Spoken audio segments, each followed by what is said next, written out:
Good afternoon বন্ধুরা, সবাই কেমন আছো? আমি তো সবাই ভালো আছি। আচ্ছা, প্রথমে আমার ইন্ট্রোডাকশানটা দিয়ে দিই।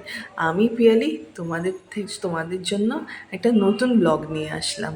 আচ্ছা, সকাল সকাল এরকম ট্রেনে জার্নি করতে কার না ভালো লাগে বলো?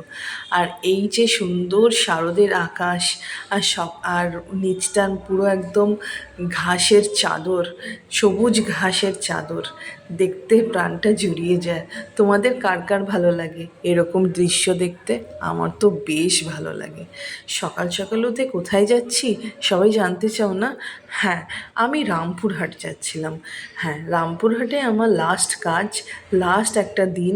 তো আমি, আমার ফ্যামিলি খুব ভালো করে এনজয় করলাম এই লাস্ট দিন রামপুরহাটে। বিকজ আমার লাইফে যে ব্ল্যাক দিনগুলো ছিল, কালো দিন যেগুলো বলছে, সেগুলো আজকে শেষ হয়ে গেল। তো দিনটা ছিল 6th আগস্ট 2025। তো এই দিনটা আমার জীবনের কালো দিন শেষ হলো। তো যাই হোক, আমরা তো দিনটা বেশ ভালো এনজয় করলাম। তোমাদের কার কার ভালো লাগে এরকম বৃষ্টির দিনে ঘুরতে যেতে?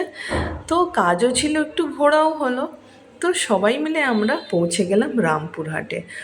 আমরা টোটো নিয়ে নিয়েছি, টোটোতে করে আমরা চলে গেলাম, পৌঁছে গেলাম আমার জায়গায়। সেখানে আমি আমার কাজটা সেরে নিলাম। তো সবাই মিলে ওরা অনেক আনন্দ করলো। রামপুরহাটে আমার বাবাইয়ের ফেভারিট জায়গা। তো আমি যে ভিডিওটা করেছি সেই ভিডিওটা তোমরা তো সবাই চেনো, গেস করো তো দেখি। যাই হোক, ট্রেনটা বেশ ফাঁকা ছিল, আর ট্রেনটা বেশ ভালো আনন্দ করতে করতে আমরা গেছি। তো ট্রেনটা ছিল, আমরা কুলিত এক্সপ্রেসে গেছি। আর সবাই বলো, ট্রেনে উঠে মুড়ি খেতে কার না ভালো লাগে? তো মুড়িও খেয়ে নিলাম। তো লাস্ট ভিডিও রামপুরহাট তারাপীঠের।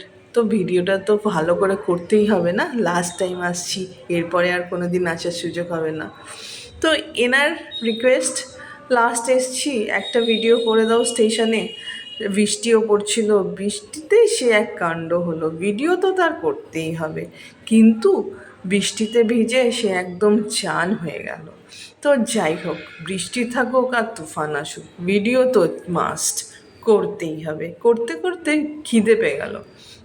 তো আমাদের ফেভারিট ডিশ হচ্ছে চিলি চিকেন আর ফ্রাইড রাইস, আর একটা মাটন বিরিয়ানি নেওয়া হয়েছিল। তো আমি তো খাওয়া শুরুই করে দিয়েছিলাম, আর খাবারগুলো সত্যি খুব টেস্ট ছিল। এই মুহূর্তে আমার না রেস্টুরেন্ট নামটা মনে পড়ছিল না। তো খাওয়ার শেষ হয়ে যাওয়ার পরে চলো চলো চলো, আরেকটা রামপুরহাট স্টেশনকে নিয়ে ভিডিও করতে হবে, সেটা আগে কমপ্লিট করি। তারপর তো তো সেই রকম বৃষ্টি, বৃষ্টিতেও আমরা ভিজে প্রায় চান, বাট ভিডিও মাস্ট। তো ভিডিওগুলো ইউটিউবে আছে, ছেড়ে দিয়েছি, তোমরা প্লিজ গিয়ে দেখে নিও। তো এই স্টেশনের লাস্ট ভিডিওটা ওনাকে আমি করে দিলাম। তারপরে তার মনে পড়লো যে ও মা, আইসক্রিম খাওয়া হয়নি তো, চলো চলো আইসক্রিমটা খেয়ে নিই। আর তো আর রামপুরহাটে এসে আইসক্রিম খেতে পারবো না। তো আইসক্রিম খেয়ে ইনি তো ব্যস্ত ভিডিও আর ফটো তুলতে। তো আমি বললাম, আগে খা, তারপর তো ভিডিও করবি। চলো, আজকের জন্য এইটুকুই, বাই।